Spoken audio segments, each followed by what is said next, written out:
सबसे प्यारी है, माँ तू जग में न्यारी है।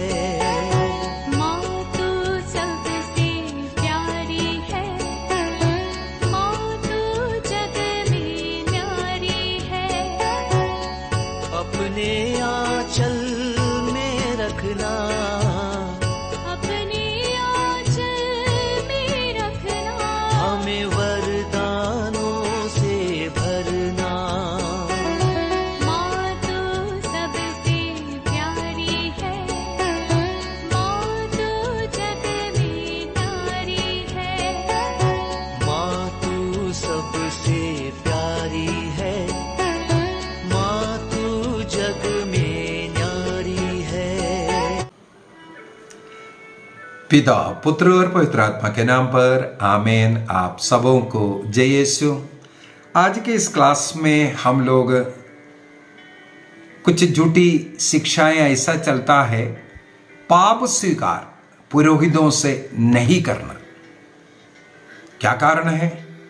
मनुष्यों से नहीं, मनुष्य को अधिकार नहीं, मनुष्यों से पाप बोल करके पाप मुक्ति नहीं मिल सकता। वो भी मनुष्य है, इसलिए मनुष्य के पास पाप स्वीकार के लिए मत जाओ, मनुष्य होने के कारण। और कुछ लोग बोल रहे अरे हमसे तो ज्यादा पापी है पुरोहित लोग, नशा करने वाला, व्यभिचार करने वाला, तो उनके पास जाकर के वो कहां से पाप क्षमा कर सकता है। कुछ लोग बोलता है ईसा मसीह क्रूस पर मरा है, पुरोहित लोगों को कौन सा मरा है। इस प्रकार कई टिप्पणियां लगाते हुए पाप स्वीकार ना करने वाले लोग, और उनको सुन करके ऐसे कुछ कैथोलिक लोग भी ऐसा टिप्पणी लगाते हैं। हमारे इस YouTube चैनल के अंदर एक श्रीमान जी हैं, मैं जगह भी नहीं बोलना चाहता हूं क्योंकि उस जगह का बेइज्जती हो जाएगा, और ना उसका नाम लेना चाहता हूं। बार बार लिखते हैं मैं भी एक कैथोलिक हूं, लेकिन कैथोलिक में ये है वो है, क्यों विरोध से पाप स्वीकार करना है। कई बार पूछा हुआ, मैंने अनेकों बार इसका उत्तर दे चुका है, लेकिन अभी फैक्ट चेक, ये जो सच्चाई का खोज हम लोग कर रहा है, इसलिए आज उस सब्जेक्ट को फिर से लिया है। पुरोहित के पास जाकर के पापों को स्वीकार करना है या नहीं है। वो मनुष्य है, मनुष्य से हमारा पाप के बारे में बोलने से क्या फायदा। ये शिक्षा कहां से आई? क्या पोप अपने अधीन में सब लोगों को बांधने के लिए पापों को सुन लिया, इसके बाद उनका गुलाम बनकर रखने के लिए ऐसा टिप्पणी? पुरोहित लोग हमारे पाप सुनते हैं, इसके बाद हमें वो गुलाम बनाकर रखेगा। हमारा वो पाप नहीं, अगर उनके अधीन नहीं रहेगा, गुलाम बनकर के नहीं रहेगा, वो जाकर के बता देगा किसी को। 2000 वर्षों से कलीसिया में पाप स्वीकार संस्कार चल रहा है। आप में से कितने लोग जो पाप स्वीकार किया था उसको किसी पुरोहित ने बताया? एक जगह पर मैं गया, मैं उस समय पर वो क्लास डाल दिया था, किसी ने ऐसा टिप्पणी लगाया, नहीं फादर यहाँ आकर के ऐसे ऐसा किया, किसी ने कुछ चोरी किया था ऐसा करके। मैं उस व्यक्ति को छोड़ा नहीं, मैं उसका घर तक गया। मैंने बोला नहीं, मुझे चाहिए उसका प्रूफ, कौन फादर था, कब था, किसने किया। लास्ट में जब खोल करके गया, नहीं हमने ऐसा सुना वैसा सुना। सबसे पहले बोला मैंने भी सुना था फादर ऐसा बोलता हुआ। ये संभव नहीं। मैंने बोला आज आप उस फादर का नाम बता दो, आज वो सस्पेंड हो जाएगा, वो जेल भी हो जाएगा। नहीं हो सकता। मैंने ऐसे पुरोहितों को भी देखा है जो मानसिक तौर पर जो बीमार हो गया, मानसिक बीमार हो गया। उनके जीवन में अनेकों बार उन्होंने पाप स्वीकार सुना है, लेकिन किसी भी ऐसे पुरोहित से भी मैंने कभी नहीं सुना है कि ऐसा पुरोहित लोगों का पाप जो सुना है उसके विषय में बताया। एक महान रहस्य ईश्वर के द्वारा बताया हुआ रहस्य है। इसलिए ऐसा झूठे अभियोग लगाना, झूठी बातें फैलाना गलत है। कौन व्यक्ति डरता है? बड़े बड़े पाप कर करके, अपराध कर करके वो डर रहा है पुरोहित के पास जाने के लिए, तो उन लोग सहारा लेता है कि पाप स्वीकार करने की जरूरत नहीं है। ऐसे ऐसे बड़े बड़े पाप करने में उन्हें लज्जा नहीं था, लेकिन बोलने में लज्जा हो रहा है। कहां से शुरू हुआ? उत्पत्ति ग्रंथ अध्याय 3 के अंदर हम लोग पहला पाप जो देख रहा है वहां शुरू हुआ। शैतान आदि मानव से पाप करवाया, तुरंत उन्हें लज्जा अनुभव हुआ। उत्पत्ति ग्रंथ 2:25 में लिखा है, आदम और हेवा नंगा रहता था, लेकिन एक दूसरे के सामने उन्हें कोई लज्जा का अनुभव नहीं होता था। लेकिन जब वो पाप किया उनको लज्जा आ गया। पाप का एक परिणाम लज्जा। क्यों? ताकि वे लोग अपना पाप को स्वीकार ना करें। ईश्वर आकर के सबसे पहले आदम से ही पूछा, आदम तूने क्या किया? तूने क्या पाप किया? आदम ने नहीं स्वीकार किया, मैं नहीं। तूने जिसे मेरे साथ रहने के लिए दिया उस स्त्री ने। ईश्वर ने उस स्त्री से पूछा, हेवा से पूछा। हेवा ने कहा स्वीकार किया, तुरंत उसको शैतान के ऊपर डाली, वो सांप ने किया। आज भी वही हालत है।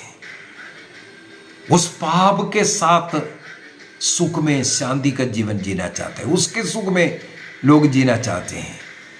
उसको कहीं प्रकट करेगा तो मुझे छोड़ना पड़ेगा, सबसे पहली बात। क्योंकि एक पाप स्वीकार के लिए सबसे मुख्य बात है उस पाप को छोड़ने का निर्णय, उस पाप के प्रति हृदय से पश्चाताप, सच्चा पश्चाताप। इस पाप के कारण मैं प्रभु के प्रेम से दूर हुआ, इस पाप के कारण मैंने ईश्वर को दुख पहुंचाया, ये पश्चाताप जो मन में नहीं है, और अब से मैं ऐसा पाप नहीं करूंगा, ये निर्णय करते हुए पाप को छोड़ना पड़ता है। जो लोग नहीं छोड़ना चाहता है, उसके सुख में रहना चाहते हो, पाप का सुख, उसको एक सुख मिल रहा है, उसमें रहना चाहता है, वो इस प्रकार पाप स्वीकार के विरुद्ध में बोलते हैं। अब हम थोड़ा सा इसका तहकीकात करते हैं, उसके अंदर जाकर के क्या पाप स्वीकार हमें केवल ईश्वर से करना है या पुरोहित से भी करना है। यदि इसका तहकीकात, इसके थोड़ा सा अंदर जाकर के देखें, पवित्र बाइबल के अंदर पाप क्षमा करने का कई घटना है। उदाहरण के लिए ईसा मसीह पापिनी स्त्री को क्षमा करता हुआ, लूकस के सुसमाचार अध्याय 7 वाक्य 36 से, लूक चैप्टर 7 वर्स 36 ऑनवर्स। 48 में आकर के ईसा मसीह बोलते हैं, बेटी तुम्हारा पाप क्षमा हो गया बोल करके ना। वहां पर हम लोग देखते हैं फरीसी लोग, जब ईसा मसीह पाप क्षमा करते हैं, फरीसी लोग वहां बुनबुनाना शुरू किया। फरीसी लोगों को वो बात अच्छा नहीं लगा। इसके बाद हम लोग यदि मार्कुस का सुसमाचार अध्याय 2 को देखेंगे, मार्कुस का सुसमाचार अध्याय 2, वहां पर एक अर्धांग रोगी को, वाक्य 1 से, अर्धांग रोगी को ईसा मसीह के पास लेके आया। किस लिए लेके आया? चंगाई के लिए। लेकिन वहां पर ईसा मसीह उन्हें चंगाई नहीं दिया, बल्कि उससे कहते हैं, बेटा तुम्हारा पाप क्षमा हो गया। वहां पर कुछ शास्त्री लोग सब बैठे हुए हैं, वे लोग बोलने लगे, ये तो ईश निंदा का पाप कर रहा है। देखो बाइबल में ही लिखा हुआ है, यदि कोई मनुष्य इस प्रकार पाप क्षमा करेगा, वो ईश निंदा का काम करता है। क्योंकि केवल पाप क्षमा ईश्वर कर सकता है। हमारे कैथोलिक कलीसिया का धर्म शिक्षा ग्रंथ, कैटेकिज्म ऑफ कैथोलिक चर्च 1441 में साफ साफ लिखा हुआ है, ओनली गॉड फॉरगिव सिंस, ये लिखा हुआ है। केवल ईश्वर पाप क्षमा कर सकता है। इसलिए फरीसी लोग और जो शास्त्री लोग, ईसा मसीह जब मनुष्य मानव पुत्र है, मनुष्य है, पाप क्षमा किया तो बोला ये ईश्वर निंदा का कार्य कर रहा है। ईश्वर निंदा का अभियोग इसलिए ईसा मसीह के ऊपर लगाया गया क्योंकि ईसा मसीह पाप क्षमा किया। वहां पर वाक्य 10 में प्रभु कहते हैं, ध्यान से सुन लीजिए, पाप क्षमा किया, उसका ऑब्जेक्शन उठ रहा है। तब प्रभु ईसा मसीह उनसे कहते हैं, मैंने उसे पूर्व का एक क्लास लिया है, कौन सी बात सरल है, ऐसे सब बोल करके, है ना, उस पर मैं नहीं जा रहा हूं, मैं केवल पाप क्षमा वाला पॉइंट पर रहना चाह रहा हूं। वाक्य 10 में डायरेक्ट वहां पर ईसा मसीह उन लोगों को जवाब दे रहा है, मैं इसलिए बोला हूं ताकि तुम जान लो कि मानव पुत्र को पाप क्षमा करने का अधिकार है। तुम जान लो कि मानव पुत्र को पाप क्षमा करने का अधिकार है। ईसा मसीह उस अर्धांग रोगी को, बेटा तुम ठीक हो जाए, तुम खड़े हो जाओ, चलो, ये भी बोल सकता था, लेकिन ईसा मसीह वहां पर उससे कहा, बेटा तुम्हारा पाप क्षमा हो गया। ये इसलिए बोला, वहां पर जितने भी लोग, ये बड़ा चमत्कार देखने वाला है, वो जान ले कि ईसा मसीह को पाप क्षमा करने का अधिकार है। मेरे विचार में ये पॉइंट आपको समझ में आया। मत्ती के सुसमाचार अध्याय 28 वाक्य 18 से अगर हम पढ़ेंगे, वहां पर भी ईसा मसीह ये बोलते हैं, स्वर्ग में पृथ्वी में सब चीजों पर मेरा अधिकार है। प्रभु को अधिकार है पाप क्षमा करने का। ईसा मसीह, इसलिए ईश्वर मनुष्य का रूप धारण करके आया ताकि वह मनुष्य का, मानव जाति का पापों का प्रायश्चित कर अपने रक्त की कीमत पर मानव जाति को पाप क्षमा प्रदान करे। ईसा मसीह इसलिए संसार में आया, अपने रक्त बहाकर शरीर में, अपने शरीर में कष्ट पीड़ा सहते हुए मनुष्य ने जो पाप किया है, अपने शरीर में, अपने शरीर की तृप्ति के लिए जो कुछ पाप किया है, उसका प्रायश्चित कर हमें पाप मुक्ति देने के लिए उस प्रभु कहते हैं, मुझे पाप क्षमा करने का अधिकार है। और ईसा मसीह ने हमारा पाप क्षमा कलवारी बेली के द्वारा किया। जो कोई, रोमियो का पत्र दिया है 3 वाक्य 25 में, ईश्वर ने चाहा ईसा मसीह अपना रक्त बहा करके हमारा पापों का प्रायश्चित करे। ईश्वर ने चाहा ईसा मसीह अपना रक्त बहा करके हमारे पापों का प्रायश्चित करे, अर्थात सारे मानव जाति के पापों का प्रायश्चित ईसा मसीह के एक निष्कलंक रक्त बहाने के द्वारा हुआ है। संत पेत्रुस अपना पहला पत्र, पेत्रुस का पहला पत्र अध्याय 1 वाक्य 18 से 20 तक के वचनों में भी यही बताता है, हमारा पाप मुक्ति, पूर्वजों से चले आने वाला उन पाप, उन जीवनचर्या से हमें मुक्ति सोने चांदी की कीमत पर नहीं, बल्कि उस मेमने का, ईसा मसीह का रक्त की कीमत पर हुआ। अर्थात कलवारी बेली के द्वारा ईसा मसीह ने संभव किया कि मनुष्य को मुक्ति मिले, पाप मुक्ति मिले। और रोमियो का पत्र अध्याय 25 में आगे हम लोग पढ़ते हैं, हम लोग उसका फल कैसे प्राप्त कर सकता है। ईसा मसीह को अपना मुक्तिदाता के रूप में स्वीकार करते हुए हम उसका फल प्राप्त करते हैं।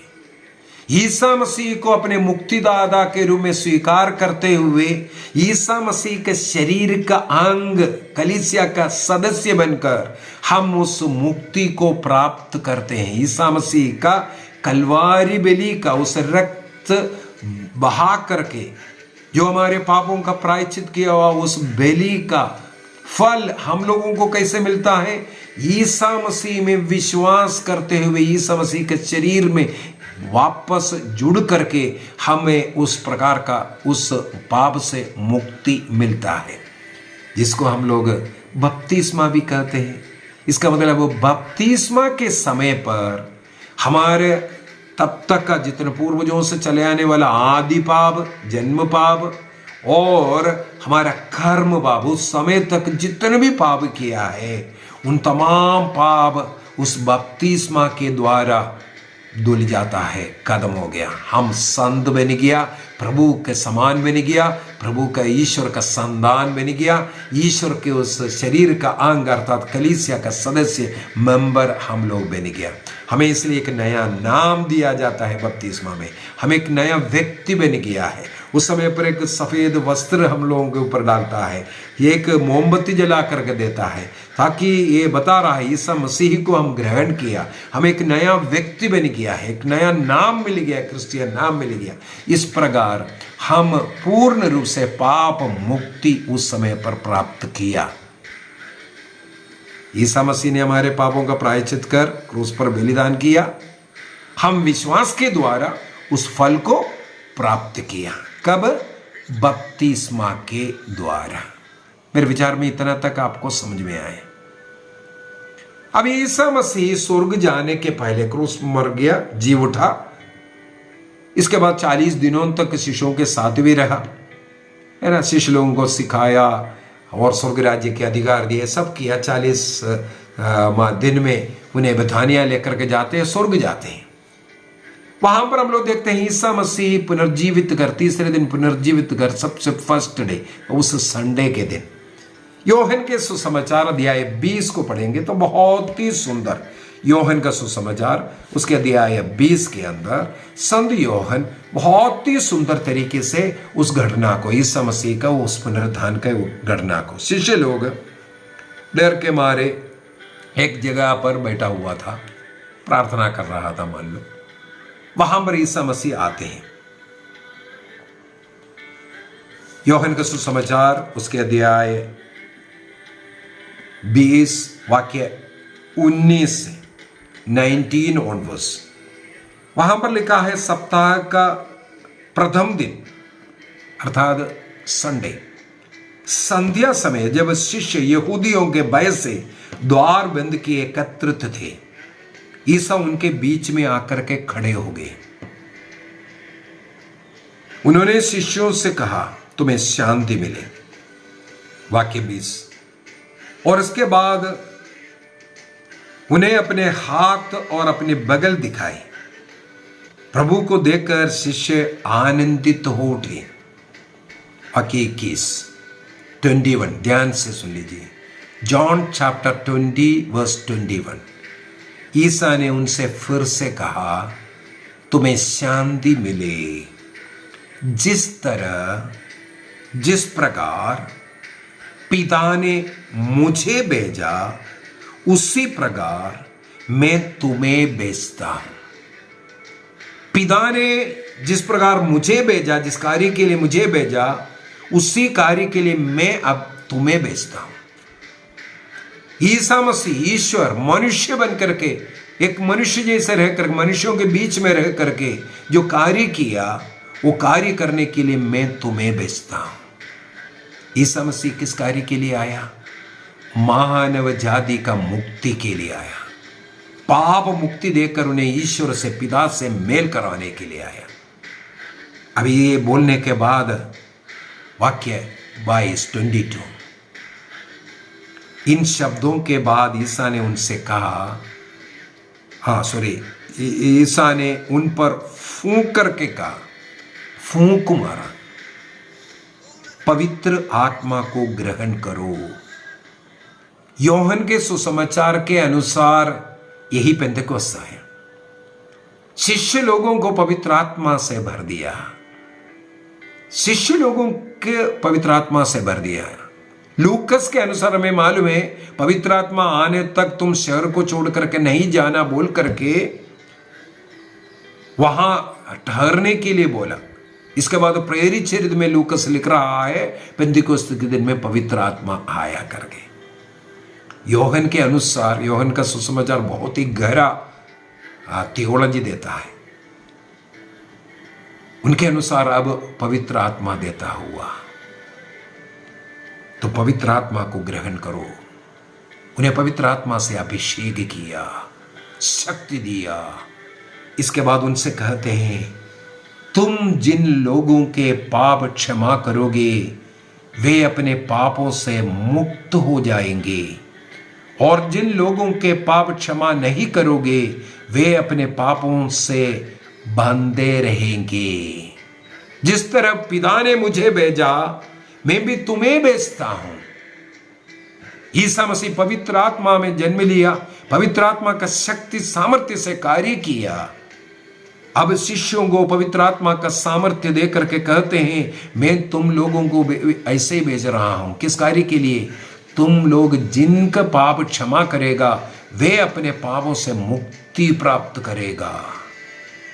इसका मतलब बपतिस्मा के बाद जो पाप करता है उससे मुक्ति के लिए शिष्यों के पास जाना पड़ेगा। जिन लोगों का तुम क्षमा करेगा मुक्ति प्राप्त करे, जिन लोगों का तुम पाप क्षमा नहीं करेगा वे पाप में बंधे रहेगा। इसका मतलब यहां पर एक अधिकार दिया, उस अधिकार को आगे एक और वचन कुरिन्थियों का दूसरा पत्र उसके अध्याय 5 2 Corinthians chapter 5 verse 18 को मैं थोड़ा सा पढ़ना चाहूँगा। कुरिन्थियों का दूसरा पत्र अध्याय 5 वाक्य 18 के अंदर संत पौलुस क्या कहते हैं। देखो अनेकों वर्षों के बाद है, संत पौलुस अभी उसके विषय में क्या कहते हैं। उसने मसीह के द्वारा पिता ने मसीह के द्वारा अपने से हमारा मेल कराया। ईसा मसीह के क्रूस मृत्यु के द्वारा ये पिता के साथ हमारा मेल करवाया। हमारा पाप मुक्ति क्रूस बलि के द्वारा वो मुक्ति होकर के हमें मेल करवाया। इसके बाद कहते हैं, इस मेल मिलाप का सेवा कार्य हम प्रेरितों को सौंपा है। मेल मिलाप का कन्फेशन, ये कार्य हम प्रेरितों को दिया है। वाक्य 20 में जाते हैं, इसलिए हम मसीह के राजदूत हैं। We are the ambassadors of Christ. स्थानपति, क्रिस्त के स्थान पर जो कार्य करने वाले, यह बहुत बड़ा शक्तिशाली वचन है। 2 Corinthians chapter 5 verse 20, हम क्रिस्त के स्थानपति है, क्रिस्त के स्थान पर खड़े होकर के कार्य करने वाला। ईसा मसीह ने अपना रक्त बहा करके पाप मुक्ति दिया। उस कार्य को आज आगे बढ़ाने के लिए क्रिस्त के स्थान पर एक व्यक्ति को खड़ा किया हुआ है पुरोहित। बोल रहे हैं अब तुम पाप क्षमा दे दो। जब उनके द्वारा बच्चों को बपतिस्मा दिया जाता है उस समय तक का सारा पाप मिट जाता है। बपतिस्मा जीवन में एक ही बार हो सकता है। बपतिस्मा प्राप्त ईसा मसीह के शरीर के अंग बनने वाले लोग जो ईश्वर का संतान कभी पाप नहीं करना चाहिए। संत योहन अपने पत्र में यह बार बार लिख करके बता रहा है, ईश्वर का संतान कभी पाप नहीं कर सकता, नहीं करना चाहिए। इसका मतलब हम लोग एक बार बपतिस्मा ग्रहण करने के बाद ईसा मसीह के शरीर के अंग है, ईसा मसीह के समान हमें जीवन जीना है। क्रिस्त ने हमें जो रास्ता दिखाया, क्रिस्त का जीवन हमारे उदाहरण, हमारा जीवन बनना है। लेकिन हम कमजोर हैं, हम बारंबार गलतियां करते हैं। अभी उन गलतियों से कैसे मुक्ति मिलेगा? इसलिए शिष्य लोगों को अधिकार दिया, तुम उन लोगों का पाप क्षमा कर दो। अभी क्रिस्त के स्थान पर खड़े होकर के ये लोग हमारा पापों को क्षमा करते हैं। इसलिए कैटेकिज्म ऑफ कैथोलिक चर्च 1441 के अंदर 1441 के अंदर साफ साफ लिखा है, केवल ईश्वर पाप क्षमा कर सकता है, मनुष्य नहीं। लेकिन मनुष्य को अधिकार मिला है वो क्रिस्त के स्थान पर खड़े होकर एम्बेसडर बन करके वो ये कार्य करता है। इसका मतलब है किसी भी पुरोहित का अच्छाई के कारण या उनके सामर्थ्य के कारण हमें कुछ नहीं मिलता, हमें पाप क्षमा नहीं मिलता। चाहे पुरोहित में कितना भी दुर्गुण है, उनको जो मिला हुआ वो अधिकार के कारण हमें पाप क्षमा मिल सकता है, क्योंकि क्रिस्त हमारे पापों को क्षमा करता है। किसके द्वारा? पुरोहितों के द्वारा। अब क्या ईश्वर से डायरेक्ट पाप क्षमा नहीं मांगना है? बाइबल के अनुसार उसको भी थोड़ा जांच करना अच्छा है। यदि हम बाइबल को पढ़ेंगे, बाइबल के अनुसार हमें 3 जगह पर 3 व्यक्ति से 3 टाइप में पाप क्षमा मांगना जरूरी है। सबसे पहली बात, पाप किससे कहते हैं? जो ईश्वरीय प्रेम से जो दूर हो गया, ईश्वरीय प्रेम से कट गया है, ईश्वर को जो दुख पहुंचाया है, उस बात को, उस घटना को, उस चीज को हम पाप कहते हैं। हम लोग यूहन्ना का पहला पत्र अध्याय 3 वाक्य 4 के अंदर हम लोग पढ़ते हैं, जो ईश्वर के आज्ञाओं का उल्लंघन करता है वह पाप करता है। आज्ञाओं का उल्लंघन पाप है करके। यदि आज्ञाओं को पालन करेगा तो क्या है? यूहन्ना का सुसमाचार उसके अध्याय 14 वाक्य 15 में लिखा है, यदि तुम मुझे प्यार करोगे, मेरी आज्ञाओं का पालन करोगे। इसका मतलब प्यार का मतलब आज्ञाओं का पालन करते हुए प्रभु के साथ जुड़े रहना। पहला यूहन्ना अध्याय 5 वाक्य 3 में भी यही लिखा है। 1 जॉन चैप्टर 5 वर्स 3 वहां पर भी यही लिखा है। जो पाप वो होता है ईश्वर के आज्ञाओं का उल्लंघन करते हुए जाना। इसका मतलब ईश्वर को हमने दुख दिया, ईश्वर के प्यार से दूर हो गया। इसलिए सबसे पहले हमें ईश्वर से माफी मांगना है। कहाँ लिखा है? यदि हम लोग मत्ती के सुसमाचार उसके अध्याय 6 वाक्य 9 से पढ़ेंगे, वहां पर हे पिता हमारे प्रार्थना ईसा मसीह ने सिखाया। उसमें वाक्य 12 में, मैथ्यू चैप्टर 6 वर्स 12 में लिखा हुआ है, प्रभु ने स्वयं बोला, हमारे अपराध क्षमा कर जैसे हम भी अपने अपराधियों को क्षमा करते। पिता से माफी मांगने के लिए प्रभु ईसा मसीह ने सिखाया है। जो फरीसी और नाकेदार मंदिर जाकर के प्रार्थना करता हुआ, नाकेदार सिर नीचे कर कर, छाती पीट पीट कर कर, रो रो करके क्या प्रार्थना कर रहा था? वही पिता से अपने पापों की क्षमा में आंखें ऊपर उठाने के लिए भी लायक नहीं है। वो नाकेदार वहां खड़े होकर के अपने पाप के लिए माफी मांग रहा है। इसका मतलब बाइबल भी सिखा रहा है, सबसे पहले हरेक पाप ईश्वर का विरुद्ध है, ईश्वर के प्रेम से दूर जाता है। इसलिए हरेक व्यक्ति को निरंतर प्रभु से माफी मांगना है। प्रभु मैं एक कमजोर व्यक्ति हूँ, मैं पापी हूँ, मेरे पाप के लिए मुझे माफी मांगते रहना चाहिए। सबसे फर्स्ट, हरेक पाप ईश्वर के विरुद्ध होने के कारण हमें ईश्वर से माफी मांगना है। सेकंड, यदि हम लोग याकूब का पत्र को पढ़ेंगे, याकूब का पत्र उसके अध्याय 5, याकूब का पत्र का अध्याय 5, वहां पर याकूब का पत्र जेम्स चैप्टर 5 में लिखा है, यदि तुम लोगों में कोई अस्वस्थ हो, वाक्य 16 में 16, इसलिए आप लोग एक दूसरे के लिए प्रार्थना करें जिससे आप स्वस्थ हो जाएं। धर्मात्मा की शक्तिशाली प्रार्थना प्रभावशाली होता है। उससे पूर्व में देखते हैं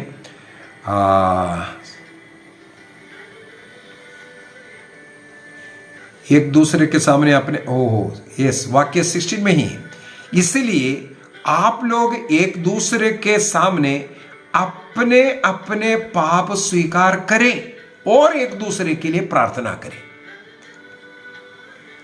सबसे पहले बोल रहा है जेम्स चैप्टर 5 वर्स 16, याकूब का पत्र दिया है 5:16, आप एक दूसरे के सामने अपने अपने पाप स्वीकार करो, इसके बाद एक दूसरे के लिए प्रार्थना करो।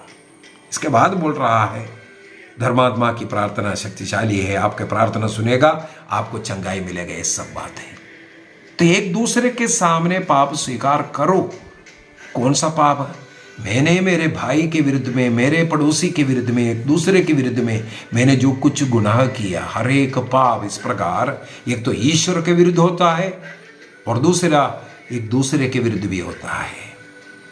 हम जो कुछ गलतियां कर रहा है, पाप कर रहा है, दूसरों को नुकसान पहुंचाता है, दूसरों के विरुद्ध भी होता है। इसलिए बाइबल ये बताता है कि आपको एक दूसरे के सामने भी, जो आपने एक दूसरे की गलती किया उसको स्वीकार करना है। आप अपने पड़ोसी के पास जाकर के अन्य लोगों के साथ मैंने क्या गलती किया वो बोलने से कोई फायदा नहीं। आपने जिसके विरुद्ध में पाप किया है उसके पास जाकर के सॉरी मांगना है, मैंने ये गुनाह किया, मैंने ये गलती किया। उसके लिए उसको जो नुकसान हुआ, उसको जो दुख हुआ, उसको कष्ट हुआ, उसको पूरा करना है। दो हो गया, सबसे पहले ईश्वर से सदा, दूसरा जिसके विरुद्ध में हम गलती करते हैं उनके पास भी जाना। अभी तीसरा ईसा मसीह कहते हैं एक पुरोहित के पास जाना जरूरी है। हमारे उन पापों को क्षमा करने का अधिकार प्रभु ने पुरोहितों को दिया, इसलिए हम लोगों को पुरोहितों से पाप क्षमा मांगने की जरूरत है। ईसा मसीह ने हमें ये सिखाया कि हमें पुरोहितों से जाकर के माफी मांगना है, इसलिए हम लोगों को पुरोहितों से पाप स्वीकार करना जरूरी है। कादिल कलीसिया का धर्म शिक्षा ग्रंथ 1442 1442 में कहते हैं, काल्वरी में ईसा मसीह ने जो रक्त बहाया, उस रक्त की कीमत पर जो पाप क्षमा कलीसिया में प्रभु ने दिया, उसी को कंटिन्यू कलीसिया में चल रहा है, वो है पाप स्वीकार। Canon law, Roman canon law के अंदर 965 और 66 के अंदर एक पुरोहित पाप स्वीकार का मिनिस्टर है, क्योंकि एक सैक्रमेंट है, इसलिए एक मिनिस्टर, एक पुरोहित होना जरूरी है। यदि हमें एक वैलिड एब्सोल्यूशन, पाप क्षमा मिलना है, हमें इस प्रकार पुरोहिताई संस्कार ग्रहण किया हुआ आधिकारिक रूप से जो अधिकार प्राप्त जो व्यक्ति है उनके पास जाकर के पुरोहित से हम लोगों को पाप स्वीकार करना जरूरी है। अभी पुरोहितों को भी आपको मालूम होगा, पुरोहिताई के द्वारा उनको एक अधिकार तो मिला है, लेकिन वो अधिकार, ये जो पाप क्षमा करने का अधिकार एक कैनन नियम के अनुसार, इसके बाद वहाँ का लोकल बिशप जो इन्हें ऑर्डेन किया है, अभिषेक दिया है, उनके द्वारा लिखित में देता है। अपने धर्म प्रांत में लोगों का पाप क्षमा करने का कौन सा पाप क्षमा करने का अधिकार, जैसे कुछ ऐसे एक्सकम्युनिकेट होने वाला कुछ है, अबॉर्शन जैसा, हत्या जैसा जो पाप है, एक्चुअली उन पापों को यदि जिस पुरुष से हम लोग पाप स्वीकार करते हैं उनको क्षमा करने का अधिकार बिशप से नहीं मिला है, तो बिशप के पास हम लोगों को वो पापों को स्वीकार करना जरूरी है। कुछ ऐसा तीव्र स्वभाव का पाप बिशप के पास, अन्यथा बिशप से अनुमति प्राप्त पुरोहित के पास उन पापों को स्वीकार करना भी जरूरी है। इसका मतलब एक लिखित कैनन नियम के अनुसार ये पाप स्वीकार संस्कार होता है। ये नहीं सोचना है एक पुरोहित बन के अभी दुनिया में कहीं भी घूम करके पाप सुन सकता है, पाप क्षमा कर सकता है, नहीं है। पुरोहितों को ऐसा अधिकार नहीं मिला है। अन्य धर्म प्रांत में जा रहा है, वहाँ का कम से कम वहाँ का जो पारिश प्रीस्ट, जिस पल्ली में गया है वहाँ का पारिश प्रीस्ट अनुमति देता है, नहीं तो वहाँ का बिशप का अनुमति। ये अनुमति प्राप्त होना बहुत ही ज़रूरी है, ये नहीं है। हाँ, एक एक्सेप्शन है, इमरजेंसी कंडीशन, कोई अन्य व्यक्ति नहीं है, ऐसे इमरजेंसी कंडीशन में पुरोहित कभी भी कहीं भी किसी को भी क्षमा करने का एक अधिकार प्राप्त है, इमरजेंसी कंडीशन। इसका मतलब है हमें आधिकारिक रूप से जो ऑर्डेन किया हुआ अभिषिक्त पुरोहित के पास पापों को बोलना जरूरी है। अगली बात है, इस पाप स्वीकार ऐसा करने से हमें क्या क्या फायदा मिलने वाला है। कैटेकिज्म ऑफ कैथोलिक चर्च 1446 के अंदर साफ साफ बताता है, जितने भी पाप, विशेषकर जो आत्ममारू पाप, ग्रेव सिन जिसके कहते हैं, बपतिस्मा के बाद ऐसे होने वाला ग्रेव सिन, आत्ममारू पाप से मुक्ति के लिए एक पुरोहित के पास जाकर के पापों को बताना, स्वीकार करना जरूरी है। अभी जो साधारण, जिसे वेनियल सिन कहते हैं, साधारण पाप, जिन्हें सोच विचार में जो आया, ऐसे ऐसे बुरे विचार आना, ऐसे ऐसे जो पाप होता है, किसी को कोई नुकसान नहीं पहुंचाया, ऐसे ऐसे जो पाप है, केवल सोचा, ऐसे ऐसे पाप वेनियल सिन बोलते हैं। उसके लिए भी कलीसिया सिखाते हैं, उसके लिए भी हमें पाप स्वीकार में बोलना है ताकि हम लोग बड़े पाप में ना गिरें। इसके लिए छोटे पापों के लिए भी पाप स्वीकार करना अच्छा है। और कई संत लोगों ने सिखाया, मैं बोल रहा हूँ, सिखाया है कि हम लोगों को छोटा छोटा पाप कई बार सोचते हैं, हाँ रे छोटा है, कोई बड़ा पाप नहीं किया है। यदि उसको हम स्वीकार नहीं करते हैं, उसके लिए पश्चाताप नहीं करते हैं, वो धीरे धीरे आत्ममारू पाप से भी बड़ा पाप बन सकता है। मन में खुदकुशी करने का विचार आया, उसके लिए पाप स्वीकार ना करने के कारण कहीं जाकर के खुदकुशी करेगा। गंदी विचार मन में आया किसी के प्रति, उसके लिए पाप स्वीकार ना करने के कारण जो अवसर मिल गया, फिर वो पाप में गिर गया। इसलिए ऐसे छोटे छोटे विचार में भी, मन में भी, सोच विचार में भी, देखने सुनने के द्वारा जो पाप है, उसके लिए भी हमें पाप स्वीकार करना चाहिए। लेकिन कलीसिया ये भी सिखाते हैं, जैसे हम दिल से पश्चाताप कर रहा है, अरे मेरे मन में बुरे विचार आया, प्रभु क्षमा कर बोल करके उस समय पर प्रार्थना करता है, उसी के द्वारा, क्योंकि आपने हृदय से उसके लिए पश्चाताप किया और प्रभु से मांगा, वो वेनियल सिन, जो साधारण जो पाप है, छोटा पाप है, वो उसी में भी मिट जाता है। आपके पश्चाताप के कारण, हृदय से आपने पश्चाताप किया उसके द्वारा, या आप एक दूसरे से क्षमा मांगा उसी के द्वारा। तीसरा एक है, आपने कुछ परित्याग कार्य किया, पश्चाताप प्रायश्चित का कार्य किया, उसके द्वारा भी वो क्षमा हो सकता है। और आप रोज मिसा बलिदान में भाग लेते हुए परम प्रसाद को, प्रभु के शरीर रक्त को ग्रहण कर रहा है, उसके द्वारा ये वेनियल सिन, छोटा पाप मिट जाता है, एकदम पूर्ण रूप से मिट जाता है। तब भी कलीसिया बोलते हैं ऐसे पापों के लिए आपको पश्चाताप करना, ताकि बड़े बड़े पाप में ना गिरे। कैटेकिज्म ऑफ कैथोलिक चर्च 1484 1484 के अंदर लिखा हुआ है। इसके द्वारा यदि हम लोग इस प्रकार पाप स्वीकार करके उसको छोड़ देगा, इसके साथ सबसे पहली बात है, हम ईश्वर से मेल करते हैं और कलीसिया से मेल करते हैं, क्योंकि इन दोनों के विरुद्ध में हमने एक घाव एक कट गया था पाप के कारण, उससे हम वापस जाते हैं। इसलिए पाप स्वीकार हमें पूर्ण रूप से पाप मुक्ति देता है, एक इंश्योर करता है। एक पुरोहित के पास जाकर पाप से, हाँ मैं अभी पूर्ण रूप से पाप मुक्ति प्राप्त किया, मैंने एक भी पाप छिपाया नहीं, सही पश्चाताप के साथ आपसे ऐसा गलती ना करने का निर्णय करते हुए मैंने पाप स्वीकार किया, इसलिए मुझे पाप मुक्ति मिल गया है, एक आश्वासन हमें मिलता है। और साथ ही साथ कुछ आध्यात्मिक फायदा हमें मिल जाता है। आध्यात्मिक फायदा पुरोहित द्वारा एक अच्छा गाइडेंस दे रहा है, एक तो पूर्ण रूप से पाप क्षमा मिल गया, साथ ही साथ पुरोहित हमें कुछ उपदेश देकर के एक अच्छा रास्ता आ गया, कैसे जीवन जीना है। शारीरिक एवं आत्मिक रूप से चंगाई मिलना, अनेकों जो बीमारियां, शारीरिक बीमारियां, दर्द, एक अच्छा पाप स्वीकार के द्वारा हम हील कर सकता है। चंगाई की प्रार्थना है पाप स्वीकार, और दोबारा पाप ना करने का एक कृपा उसके द्वारा मिल जाता है। ईश्वरीय कृपा ये पाप स्वीकार के द्वारा मिलता है। इसलिए कैनन लो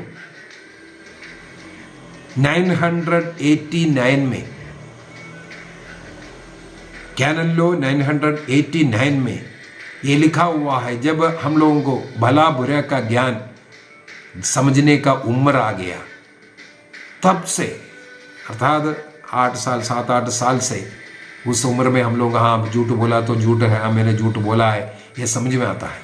ऐसे उम्र से साल में कम से कम एक बार पाप स्वीकार करने का एक नियम है। कैनन लो 989। साल में कम से कम एक बार उस उम्र से हमें पाप स्वीकार करना है।